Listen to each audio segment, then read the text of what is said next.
खिल्ली उड़ाने वाली ननद। आकांक्षा की शादी किशनगढ़ नाम के गांव में धीरज के साथ हुई। घर में आकांक्षा के सास, ससुर और एक ननद थी जिसका नाम था रुचि। वैसे तो घर में सब मिलजुल कर ही रहते थे, पर रुचि का स्वभाव थोड़ा अलग था। वो किसी भी व्यक्ति की कमियों की खिल्ली उड़ाती थी। एक दिन आकांक्षा और धीरज बाहर घूमने जा रहे थे। आकांक्षा ने बहुत ही अच्छी सी साड़ी पहनी थी। अरे वाह बहू, तू तो इस साड़ी में बहुत सुंदर लग रही है। थैंक यू मम्मी जी। तभी रुचि वहाँ आ जाती है। रुचि आकांक्षा को देखती है तो उसे उसकी साड़ी बिल्कुल भी पसंद नहीं आती। आय हाय भाभी, ये कैसी साड़ी पहनकर जा रही हो आप? बिल्कुल भी अच्छी नहीं लग रही। लाल साड़ी में एकदम टमाटर लग रही हो। आकांक्षा को रुचि की इस बात पर बहुत गुस्सा आता है। ए रुचि, तुम इस तरह से मेरी खिल्ली मत उड़ाओ, समझी?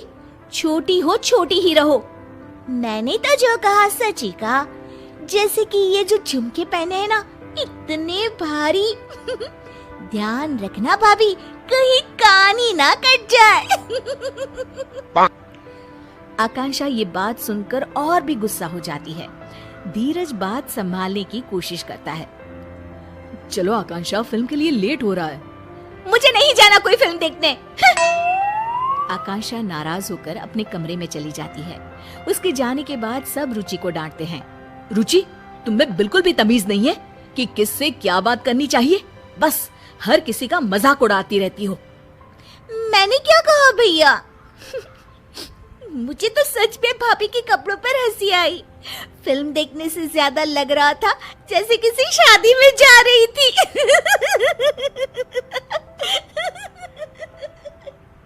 रुचि हंसते हंसते अपने कमरे में चली जाती है। रुचि की इस आदत ने सबको बहुत परेशान कर रखा था। उसे हर किसी का मजाक बनाने की अब तो आदत सी हो गई थी। एक दिन आकांक्षा और उसकी सास टीवी पर अपना मनपसंद कार्यक्रम देख रहे थे।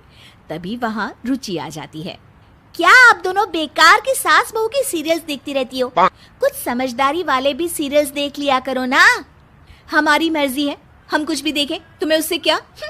भाभी, सच क्यों नहीं कहती कि इन सीरियल्स के अलावा कुछ देखने का आप लोगों के पास दिमाग ही नहीं है? रुचि हंसने लग जाती है और इतना कहकर वो वहाँ से चली जाती है। रुचि भी ना कभी कभी तो हद ही करती है। पता नहीं अपने आप को क्या समझती है। कोई बात नहीं मम्मी जी, कल इसकी सहेलियां आ रही है ना, उनके सामने ये बहुत समझदार बनती है।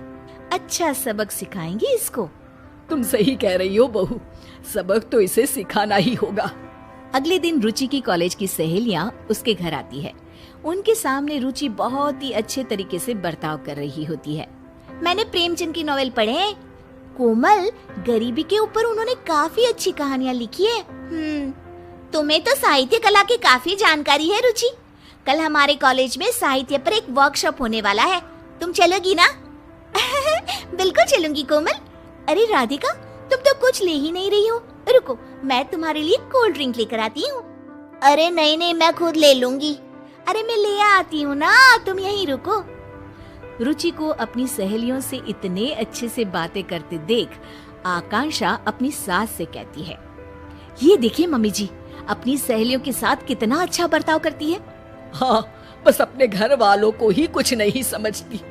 तभी आकांक्षा को एक तरकीब सूझती है। मुझे एक तरकीब सूझी है मम्मी जी, चलो इसको अभी सबक सिखाते हैं।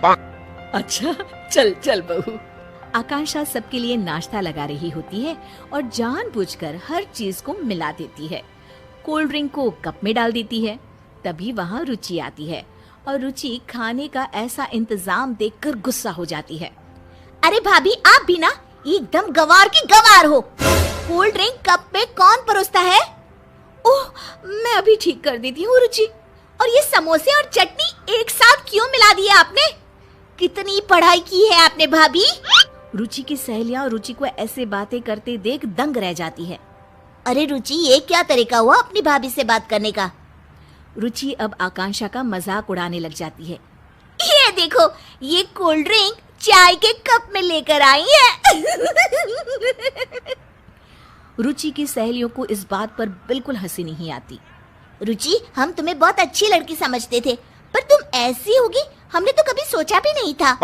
हाँ हाँ, बातें तो इतनी ज्ञानों वाली करती है और अपने बड़ों से कैसे बात करती है, इसमें तो तमीज ही नहीं है। हम तो चले भाई, और आज से तुम हमारे ग्रुप में भी नहीं रहोगी। पहले लोगों से बात करने का ढंग सीख लो, फिर कुछ और सीखना। अरे अरे, आप लोग तो सीरियस हो गए, मैं तो मजाक ही कर रही थी। हर किसी का मजाक उड़ाना अच्छी बात नहीं है रुचि। रुचि के दोस्त बिना कुछ खाए पिए वहां से चले जाते हैं और रुचि को अपने बुरे बर्ताव का परिणाम आज भुगतना पड़ता है। आकांक्षा और उसकी सास एक दूसरे की तरफ देखकर मुस्कुराते हैं और खुश हो जाते हैं। उस घटना के बाद रुचि सबसे अच्छे से पेश आती थी और उसने सबका मजाक उड़ाना भी छोड़ दिया।